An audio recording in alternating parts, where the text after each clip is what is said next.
Merci pour la parole donnée en ce jour. Je suis Célestin Biamelingue, jeune de la paroisse Saint-Kizito de Bebda, diocèse d'Obala. Alors, Son Éminence, lors de votre enseignement ce matin, j'ai tiré une question qui est celle de savoir comment est-ce possible, Son Éminence, pour un jeune d'aujourd'hui de s'engager véritablement lorsque l'argent prime sur le mérite. Ceci est visible même dans nos églises. Un jeune qui doit s'engager pour sa paroisse demande d'abord combien il sera payé. Ou encore, s'il y a à manger et à boire. Bonjour à tous. Son Éminence, comment réconcilier l'engagement à Dieu et le manque de temps? Aujourd'hui, nous constatons que lorsqu'on s'en va vers un jeune qui a du talent, même pour lui demander de nous aider à faire grandir notre groupe ou mouvement, il se plaint qu'il n'a pas de temps. Et à vrai dire, la plupart se retrouvent partagés entre l'école ou le petit emploi qu'il a trouvé et qui a ses exigences. Comment trouver le juste milieu? Merci Éminence pour vos enseignements. Je m'appelle Eonéa Nessine Kéliane. Éminence, depuis votre arrivée, j'ai eu la grâce de partager certains temps forts avec vous, notamment les prières quotidiennes et les célébrations eucharistiques quotidiennes. J'ai remarqué surtout votre amour pour le silence. Vous prenez constamment du temps pour prier en silence. Donc, ma question est la suivante. Comment est-ce que vous, personnellement, vous construisez ces temps de prière silencieuse? Et quels conseils est-ce que vous nous donnez à nous jeunes pour améliorer la qualité de notre prière?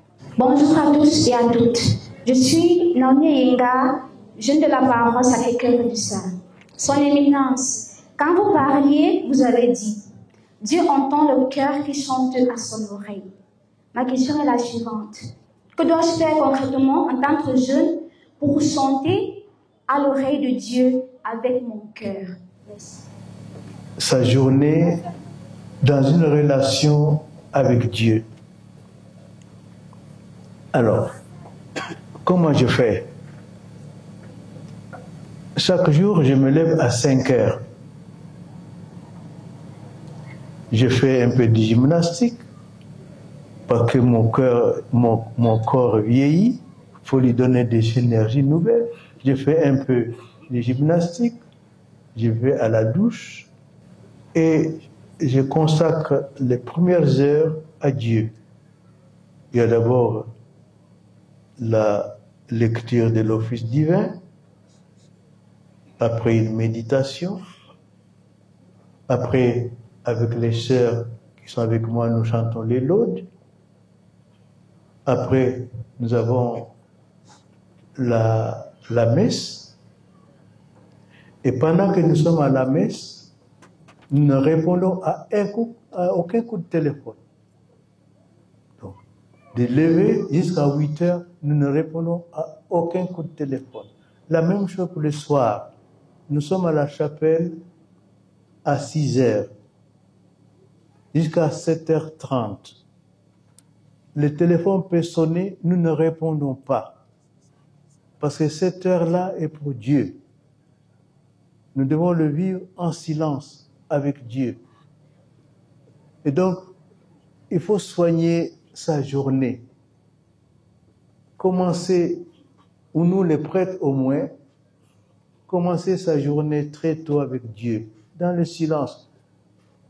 Éloignez-vous de votre téléphone portable. Éloignez-vous. Ne répondez à aucun coup de téléphone. Le téléphone doit rester dans votre chambre. Mais du lever jusqu'à la messe, vous êtes avec Dieu, en silence, en disant les psaumes. La même chose le soir, vous avez le chapelet, vous avez les vêpres, vous avez la litanie de la Vierge Marie. Vous ne répondez à aucun coup de téléphone. Jusqu'à ce que, pendant le repas non plus, parce que le pape François dit, il ne faut pas faut pas téléphoner pendant le repas. Vous êtes en train de manger ensemble en famille. Ce n'est pas le moment que quelqu'un vous dérange. Après, bon, vous pouvez répondre. Parce que le téléphone casse la famille. Chacun regarde son message, il ne parle pas. Donc, pour moi, je pense que la journée doit commencer avec le Seigneur dans le silence et terminer aussi la journée dans le silence. Et puis, le reste du temps, dans la journée, surtout la nuit, parce que pour écrire un livre, il faut beaucoup de temps. Pas de bruit, pas de téléphone. Alors j'écris surtout la nuit. Il n'y a pas de téléphone. Et puis de toute façon, même si quelqu'un téléphone, qu'il sache que je suis en train de dormir. Voilà. Donc, parce que si on veut travailler aussi, si on est esclave des téléphones portables, on ne peut pas travailler.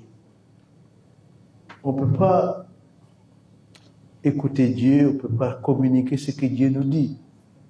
Donc voilà comment moi je fais. Donc je me lève à 5 heures, je fais ma gymnastique, je me douche et je suis à la chapelle jusqu'à 7h30. Et après le petit déjeuner à 8h moins le quart. Après ça, on peut me téléphoner.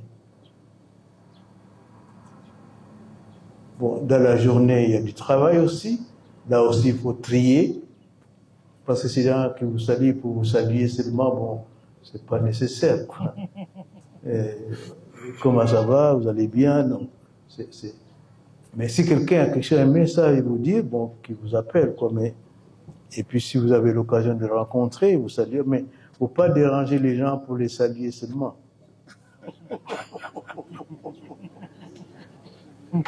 Enfin, voilà. Enfin, c'est pas de l'égoïsme, c'est pas de l'avarisme, comme ça, je suis avare de mon temps, je ne vais pas donner le temps à d'autres. Non. C'est pour mieux les servir. Jésus se retirait seul pour mieux servir. Un jour, un jeune prêtre va voir Mère Teresa. D'abord, on a fait des difficultés pour voir Mère Teresa. Finalement, Mère Teresa dit, bon, faites-le venir. Et il dit, voilà, je suis jeune prêtre, priez pour moi. Et Mère Teresa dit, mais moi, je prie tous les jours pour les prêtres. Et toi, combien de temps passes-tu à la prière? Et lui répond, mais moi, je croyais que vous allez me demander combien de temps je passe avec les pauvres. Mère Teresa lui dit, tu sais, si moi, je ne passais pas des heures devant le Saint-Sacrement, nous sommes trop pauvres pour nous occuper des pauvres. Si nous ne tirons pas l'énergie de Dieu, du Saint-Sacrement, nous sommes incapables de nous occuper des autres. Un prêtre qui ne passe pas du temps devant le Saint-Sacrement, il ne peut pas servir sa paroisse. Et ne le dérangez pas lorsqu'il est à la chapelle. Sachez qu'ils sont faits pour se tenir devant le Seigneur.